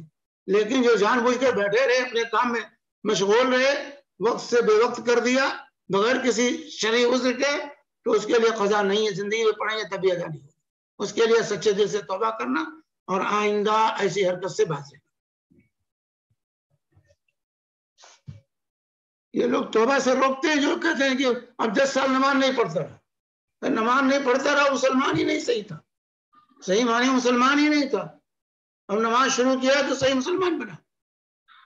اس سے اس عمل کا مطالبہ نہیں کیا جائے گا، اس سے ایک وہ توبہ کرے اللہ تعالیٰ سے، معافی مانگے. التوبۃ تجب ما کان قبلھا، اور توبہ کرنے سے پہلے یہ گناہ معاف ہو جاتے. تو وہ ہوتا ہے کہ اب 10 سال نہیں پڑھتا رہا، اب 10 سال ڈبل نماز پڑھے تو اس کو توبہ اور مشکل کر دیا. توبہ ہی نہیں کریں گے، کون جائے گا زحمت لینے کی 10 سال پھر ڈبل نمازیں پڑھیں. یہاں 5 وقت کی نماز پڑھنا مشکل ہے، 10 وقت کہاں پڑھے گا. اس لیے توبہ کی دعوت دینی چاہیے. توبہ کرو، اللہ سے معافی مانگو، اللہ معاف کرنے والا ہے. اپنی طرف سے شریعت نہیں بنانی چاہیے. شیخ یہاں پہ وہ سوال اس سلسلے میں ہے کہ قضا نماز کس وقت تک پڑھی جا سکتی ہے؟ ایک دن بعد جب یاد ہے کہ اس کا وقت وہ ہے جب یاد ہے. قضا نماز جو چھوٹ گئی کسی وجہ سے، جب موقع ملے فوراً اس کو من نام و نسیہ فلیصلی اذا ذکر، کہ جو بھول گیا تو جب یاد آئے فوراً اس کا وقت ہے وہی، اسے پڑھ لے، وہ ادا مانی جائے گی. جو سو گیا جیسے بیدار ہو فوراً اس کو پڑھ لے، وہی اس کا وقت ہے. تو جو لوگ انتظار کرتے ہیں آج کی نماز چھوٹی کل پڑھیں گے، تو جان بوجھ کر آپ تاخیر کر رہے ہیں. جیسے یاد آئے بھولی ہوئی نماز، جیسے یاد آئے سو گیا تھا، جیسے عذر ختم ہو فوراً جو ہے اس نماز کو ادا کرنا. جی یہاں پہ ڈاکٹر نصیر کا ہاتھ اٹھا ہوا ہے. ویسے ڈاکٹر نصیر 5 دن سے بیمار ہیں، اللہ ان کو شفا کامل عطا کرے. اللہ تعالیٰ انہیں شفا دے. نصیر صاحب السلام علیکم مولانا. وعلیکم السلام ورحمۃ اللہ وبرکاتہ. مولانا سوال یہ ہے کہ سورہ کہف پڑھنے کے لیے تیمم کرنا ضروری ہے؟ تیمم کرنا ضروری ہے سورہ کہف پڑھنے کے لیے؟ کیونکہ تیمم کر کے نماز پڑھے تو تیمم تو اس کے لیے الگ سے تیمم نہیں، الگ سے تیمم کرنے کی ضرورت نہیں ہے. سورہ کہف بغیر تیمم کیا مطلب اس کو قرآن پڑھنے کے لیے، پڑھنے کے لیے سورہ کہف قرآن سے پڑھ رہے ہیں، نماز کہاں قرآن سے پڑھ رہے ہیں، قرآن سے پڑھنا ہے. ہاں تو قرآن پڑھے تو تیمم کر لیجیے. قرآن پڑھے تیمم کرنا ہے، نماز کے لیے بھی تیمم کرنا ہے، قرآن کے لیے بھی. نماز کے لیے تیمم کرتے ہیں تو قرآن کے لیے تیمم کر لیجیے. اس کے لیے تیمم ہے نماز کے لیے. اسی طرح جن چیزوں کے لیے وضو ضروری ہے ان کے لیے بھی تیمم ہے. جزاک اللہ خیر. دعا کریں مولانا. کیا ہو گیا آپ کو؟ جاڑا بخار ہو گیا بہت، تقریباً الحمدللہ 5 دن سے، اور آ رہا جا رہا الحمدللہ. ابھی گولیاں لیا، دوا لیا، الحمدللہ اللہ کا شکر ہے تھوڑا کم. اللہ تعالیٰ اللہ شفا دے. آمین. جزاک اللہ. السلام علیکم. لا باسن طہورن. ڈاکٹر صاحب یہاں پہ سوال ہے کہ کچھ شاپس میں شاپنگ کرنے پر پوائنٹس ملتے ہیں، 1000 پوائنٹ ہوئے تو 10 ریال کا ڈسکاؤنٹ ملے گا. کیا یہ جائز ہے؟ ہر ایک کو ملتا ہے؟ یعنی ہر ایک کو ملتے ہیں. اگر ہر ایک کو ملتے ہیں ٹھیک, ہر ایک کو ملتے ہیں, جو بھی شاپنگ کرتا ہے اس کو وہ پوائنٹ ملتے رہتے ہیں. اچھا ٹھیک ہے. بظاہر تو کوئی بات نہیں ہے سر, اگر سب کو ملتے ہیں, قسمت کی بات نہیں ہے اس میں. جی یہاں پہ ایک بہن کا سوال ہے کہ جمعہ کی اذان 12:30 بجے ہے تو تھوڑی دیر پہلے قضا نماز پڑھ سکتے کیا نیند کی وجہ سے سو گئے ہوں تو؟ جب بھی بیدار ہو, نیند کی وجہ سے سو گئے, جیسے نیند کھلے فوراً پڑھ لیجیے کوئی بھی وقت, کیونکہ اللہ کے رسول فرمائے وہی اس کا وقت ہے. جب بیدار ہوئے وہی اس کا وقت, اس کے لیے ممانعت کا وقت نہیں. جی مطلب بھائی آپ کے پاس سوال ہے, پوچھ لیجئے پلیز, ڈائریکٹ پوچھیں. السلام علیکم شیخ صاحب. وعلیکم السلام ورحمۃ اللہ وبرکاتہ. ہاں شیخ صاحب, مجھے اردو سیکھنا ہے تاکہ میرے کو تھوڑی اچھی دین کی نالج ہو جائے. اردو سیکھنا ہے. اچھا ٹھیک, اردو سیکھنا ہے شیخ صاحب. ہاں تو شیخ صاحب میں اردو یہ نیت سے سیکھنا چاہتا ہوں کہ تاکہ میرے کو اسلام کی تھوڑی نالج ہو جائے. اور تو میں نے ہمارے ایک دوست سے مشورہ کیا تھا جو خود ایک سلفی ہے اور اردو کی اچھی نالج رکھتا ہے. تو وہ میرے کو بولے شیخ صاحب کی اردو میں زیادہ بک شرک کی ہے, تو ہو سکتا ہے تم اگر وہ بکس پڑھے تو تمہارا عقیدہ خراب ہو سکتا ہے شیخ صاحب. تو اس میں تھوڑا واضح فرق. کس کے کتابیں ہیں؟ اردو میں اکثر کتابیں اردو کی جو ہے وہ شرک میں نہیں, مطلب ایسا کہنا صحیح نہیں, ایسا کہنا صحیح. اکثر کتابیں شرک کی ہیں. صحیح کتابوں کا انتخاب کیجئے. اردو زبان کی کتابیں جو ہوتی ہیں, اردو سکھانے والی جو کتابیں ہیں وہ پڑھیں, انشاءاللہ اردو آ جائے گی. سیکھنا اچھا رہے گا شیخ صاحب نا. ہاں اچھا رہے گا. اوکے شیخ صاحب, جزاک اللہ خیر. جو آپ کہیے کہ الحمدللہ ہمارا عقیدہ مضبوط ہے انشاءاللہ. جی ہاں جی شیخ صاحب صحیح بولے آپ نے, لیکن اب کبھی پتہ نہیں چلتا نا شیخ صاحب کون سی بکس کہاں کی. پتہ نہیں چلتا نا, تو جب اردو ادب کی کتابیں پڑھیے انشاءاللہ. اور ویسے بھی شیخ دین میں میرے خیال سے عربی کے بعد اردو میں ہی کتابیں سب سے زیادہ ملیں. سب سے زیادہ کتابیں اردو ہی میں ہیں عربی کے بعد. جی جزاک اللہ خیر. خالد بھائی آپ کا ہاتھ اٹھا رہا ہے, آپ سوال کر سکتے ہیں. جی شیخ صاحب, ابھی یہ تیمم کے سلسلے میں جو بات نکلی اس کا سوال یہ ہے کہ تیمم کا طریقہ کیا ہے؟ یعنی اگر پانی نہیں ہے, جیسا کہ صحیح بخاری کی روایت ہے, ابو ذر غفاری رضی اللہ تعالی عنہ کو سکھایا تھا اللہ کے نبی صلی اللہ علیہ وسلم نے, جو دونوں ہتھیلیوں کو زمین پر مارے ایک مرتبہ, سمجھے, اور پھر اس کو جو ہے پھونک مارے اور چہرے پر مل لیں اور دونوں ہاتھ کے اوپری حصے پر مل لیں. یہ تیمم. تیمم کا مسنون طریقہ ایک ضربہ ہے, زمین پر ایک مرتبہ ہاتھ ماریں مٹی پر اور اس پر پھر پھونک دیں تاکہ زیادہ گرد و غبار چہرے پر نہ لگ جائے, اور پھر چہرے پر پھیر لیں ایک مرتبہ اور دونوں ہتھیلیوں پر ایسے پھیر لیں, ہتھیلی کے اوپری حصے. اچھا اگر مٹی کا بھی سمجھو کہ ہم ہاں مٹی ہے, مٹی رکھ کے ریت ہے, مٹی ہے, اس پر ہاتھ مار لیں بس. نہیں اگر مٹی بھی نہیں, فار ایگزامپل کہ ہم بستر پہ ہے, چل نہیں سکتے, اگر جگہ مٹی بھی میسر نہیں ہے تو دیوار پر ہاتھ مار لیں, زمین پر فرش پر ہاتھ مار لیں. جی شیخ جزاک اللہ خیر. کیونکہ یہاں پہ ہاسپٹل میں شیخ ایک دم صفائی رہتی ہے, دھول بھی نہیں رہتی ہے ماشاءاللہ. ہاں تو کیا کریں گے, نہیں رہتے تو ہم جتنا لا یکلف اللہ نفسا الا وسعہا. نہیں اب یہ ہے کہ اب جو ہے یہ اس طرح کی چیزیں آ گئی ہیں طب میں, اور سعودیہ میں تو باقاعدہ سعودیہ نے جو ہے تیمم کا لیے بنایا ہے, ایک بورڈ بنا دیا ہے, اس کے اندر ریت ڈال کر کے وہ کچھ کاغذ لگاتے ہیں, اس پہ ہاتھ مارو تو ہاتھ میں جو ہے ریت لگ جاتی ہے, کچھ اس کا اثر آ جاتا ہے اس کے چہرے پر.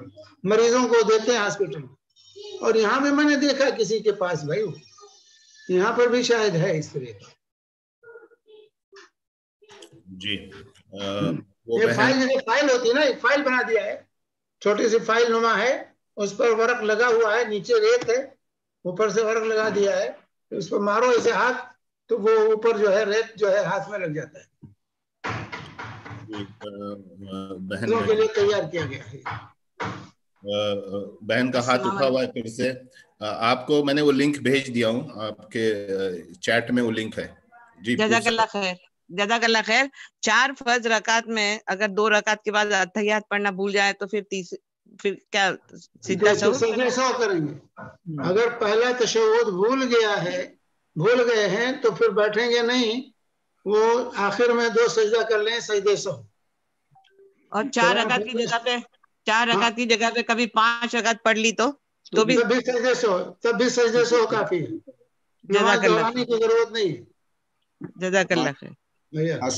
السلام علیکم ورحمۃ اللہ وبرکاتہ. جزاکم اللہ خیرا واحسن الجزا. شیخ ہمارے امیر بھائی جو آپ نے لنک بھیجی ہے بہن کو، وہ ابھی فوراً اس کو کاپی کر لے، کیونکہ جیسے ہم اس میٹنگ کو اینڈ کریں گے وہ ان کو نہیں ملے گی.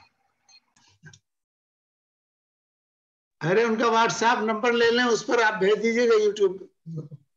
جی جو آپ نے بھیجی وہ آپ سٹاپ کریں گے تو چلا جائے گا. ہاں جی سٹاپ کریں گے تو نکل جائے گا، اس لیے ابھی آپ اس کو کاپی کر کے آپ کے واٹس ایپ پہ یا کہیں پر بھی رکھ لیں. ٹھیک ہے، آپ جلدی سے آف نہیں کرنا، ابھی میں لکھتی ہوں. اللہ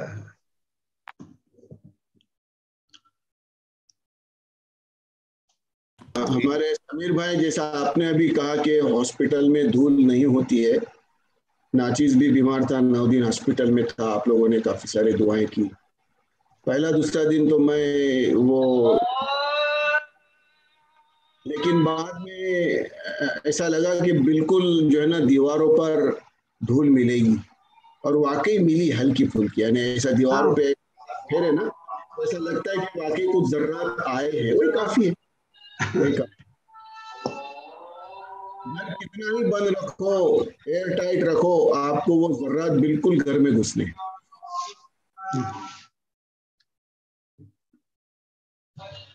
جی یہاں پہ بہن کا سوال تھا، لیکن وہ سوال جواب دے چکے ہیں شیخ نے کہ دیوار پہ اگر دھول نہ ہو تو تیمم ہوگی کیا، تو شیخ نے وہ جواب دے چکے ہیں.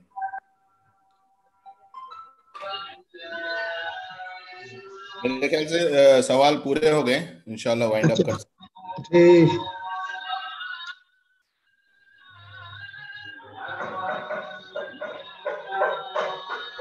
سبحانك اللهم وبحمدك اشهد ان لا اله الا انت استغفرك واتوب اليك.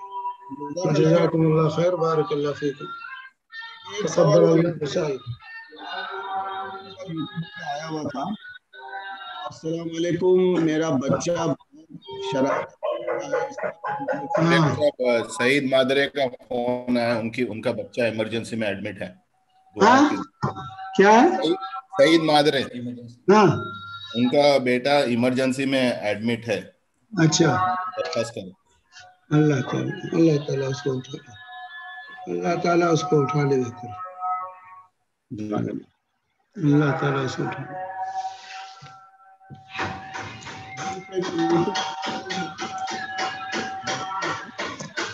بچہ بہت شرارت کرتا ہے، سب چیزیں پھینک دیتا ہے، ایک جگہ نہیں بیٹھتا ہے، اس کے لیے وظیفہ بتائیں. ہاں بچہ شرارت بہت کرتا ہے، چیزیں پھینک دیتا ہے، اس کے لیے کوئی وظیفہ بتائیں. ایسے کہیے کہ صبح شام اس پر سورہ فاتحہ چاروں کل پڑھ کے دم کیا کرو، اور اللہ سے دعا کرو کہ اللہ تعالیٰ میرے بچے کو اس سے بچا لے، ہر دھرمی ضد سے اس کو نجات دے دے. ٹھیک ہے شیخ، جزاکم اللہ خیرن. ہم بند کرتے ہیں اس وقت. جزاکم اللہ خیرن وتقبل اللہ سعیکم.